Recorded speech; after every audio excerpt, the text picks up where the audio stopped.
Hi friends, నేను JD. Welcome to Bigg Boss updates. Bigg బాస్లో ఒక ముగ్గురి కంటెస్ట్ల గురించి మాట్లాడదామని ఈ వీడియో చేశాను. ఎందుకంటే బిగ్ బాస్లోకి తీసుకునే ముందు సోషల్ మీడియా క్రేజ్ని బట్టి బిగ్ బాస్లో కొంతమందిని తీసుకోవడం జరుగుతుంది. దానివల్ల అసలు బిగ్ బాస్కి ఏదో ఒరిగిపోతుందని, వాళ్ళకి ఆడియన్స్ వస్తారని రకరకాలుగా ఊహించి తీసుకోవడం అవుతుంది. అయితే ఇక్కడికి వచ్చేసరికి సోషల్ మీడియా క్రేజ్ వల్ల, సోషల్ మీడియా క్రేజ్ తోటి, ఎందుకంటే వాళ్ళకు వ్యూస్ వస్తున్నాయి వాళ్ళ వీడియోలకి, కానీ దానివల్ల ప్రేమను పంచుతున్నారా ద్వేషాన్ని పెంచుతున్నారా అర్థం కావట్లేదు. అంటే ఇప్పుడు మనం ఉన్న ఎవరన్నా ఒక వీడియోలు చూస్తున్నామంటే దానివల్ల ఏదో ఒకటి ఫీల్ అవుతాం, కానీ ఇక్కడ చూస్తే నాకు తెలిసి ఎక్కువగా ద్వేషమే ఉన్నట్టుంది. ఎందుకంటే ఇప్పుడు రీసెంట్గా నామినేషన్లోకి వచ్చిన రాము రాథోడ్ని కానీ రమ్య మోక్షని కానీ చూస్తే, రాము రాథోడు ఆయన సాంగు మనందరికీ తెలిసిందే, ఇండస్ట్రీలోనే వన్ ఆఫ్ ది స్టార్ హీరోలను కూడా వెనక్కి నెట్టింది. ఆయన కంటే ముందు ఒకటే ఒక సాంగ్ ఉంది, మిగతా స్టార్ హీరోలు ఏ సాంగులు కూడా లేవు. ఈయనదే అన్ని వ్యూస్ ఉన్నాయి. కానీ మరి అన్ని వ్యూస్ ఉండడం వల్ల ఈయన జనాల నుంచి ఏమన్నా ప్రేమాభిమానాలు సంపాదించుకున్నాడంటే ఏమి సంపాదించుకోలేదు. సంపాదించుకుంటే ఇలా ఉండేది కదా పరిస్థితి. ఓట్లు విపరీతంగా పడేటి. సాంగ్ బాగుంది, చూశారు, అంతే. కాకపోతే ఇక్కడ లక్ ఏంటంటే ఈ వారం ఈయనకంటే దరిద్రంగా ఇంకో అమ్మాయి చిట్టి పికిల్స్ ఎంత ఫేమసో, వాళ్ళకి ఎన్ని వ్యూస్ వస్తాయో మీ అందరికీ తెలుసు.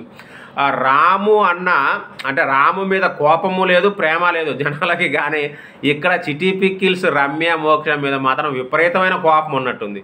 అంటే మామూలుగా కాదు, ఎందుకంటే ఆమెకు అసలు ఫస్ట్ వీకే ఓట్లు ఎవడు వేయట్లేదు. వాళ్ళ ముగ్గురు అక్క చెల్లెలు, వాళ్ళ సోషల్ మీడియా హ్యాండిల్స్ ఎంత ఉన్నాయి. సో దీన్ని బట్టి ఈ సోషల్ మీడియా ద్వారా అంటే ఎక్కువ జనాల అభిమానాన్ని సంపాదించాలని కోరుకుంటారు, కానీ వీళ్ళు మాత్రం జనాల అభిమానాన్ని సంపాదించింది ఏమీ లేదని ఇక్కడ చాలా క్లియర్ కట్గా అర్థమవుతుంది. నిజమా కాదా మీరే కామెంట్ చేయండి.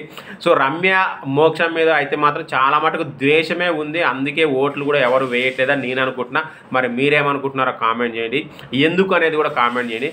ఇక మూడో పర్సన్ కూడా నామినేషన్లో లేకపోయినా మనం మాట్లాడుకోవాలి. ఎవరై అంటే దువ్వాడ శ్రీనివాస్ మాధురి. ఎస్, ఆమె ఇక మనం చూస్తుంటాం యూట్యూబ్ వీడియోలో, చాలా వీడియోలే అసలు లైవ్లోనే ముద్దులు ముచ్చట్లు అన్న టైపులో చాలా ఉంటాయి.